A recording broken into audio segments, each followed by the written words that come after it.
Sanibonani. Ngisacela ukusala sengi-address nje le ndaba yalo sisi ebengimpostile ohambile ogule lo ugogo ngoba sebaningi abantu abagaxela kuyona bebe bengayazi ukuthi isukephi. Guys, umsebenzi yahlonishwa. Noma bekuthiwa uyawubona ukuthi mncane kanjani, noma bekuthiwa uyawubona ukuthi awusile kanjani. Le ntombazane yafika yacela umsebenzi ingibalisela ngeinkinga zayo ezinqwaba eyayingibalisela ngayo. Ugogo was not involved kuleyo nkinga engibalisela ngayo. Nengane ukuthi unengane ngazi zogadoba akaze ube khona kulezi inkinga bengibalisela ngayo. Wangibalisela ngeinkinga eziserious kabi. Ngamtshela ukuthi anginaso isikhala eFryhead abantu bagcwele. Kodwa ngiyacela ukuthi ngimenzele umusa ngimfake ngizobuye ngithathe omunye ngimuse kwenye branch kungene yena ngoba yena useduze kuleya ndawo. Yilokho engakwenza kuyena. Emva kalokho izolo uyalova emsebenzini akatholakala ezincingweni lize loshona ilanga engatholakala ezincingweni.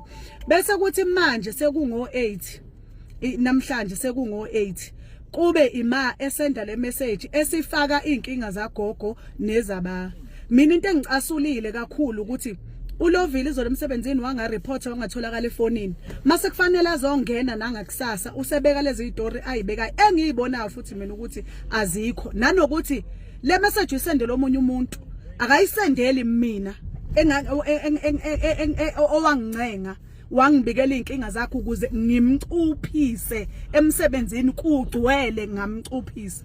Ngakho ngiyacela ke nje Nkosi yami umuntu othi anginabuntu kulungileyo kodwa mina la emsebenzini wami mina ngiyawuhlonipha mina wami umsebenzi la ngisebenza khona mina ngiyawuhlonipha umsebenzi ngifika ngesikhathi ngiyareport mangingeke emsebenzini futhi ngingambikela umqashi wami manginenkinga ngeke ngisende ama message ngiwasendela abanye abantu ngibe ngimazi umuntu owangiqashayo. Ngakho ngiyacela nje ngicela nje ukuthi ningangisukeli nje ngiyacela nje anginayo nenhloso kuyi-addressa lento kodwa nje sekungathi nje mina ngimubi nje ngiyahlanya ekhanda mina noma ngihlanya ke kodwa angihlanyeli emsebenzini wami nje akuhlanyelwa kukhona akuhlanyelwa nje emsebenzini wami mawudakela emsebenzini wami nje vele uzoba nenkinga.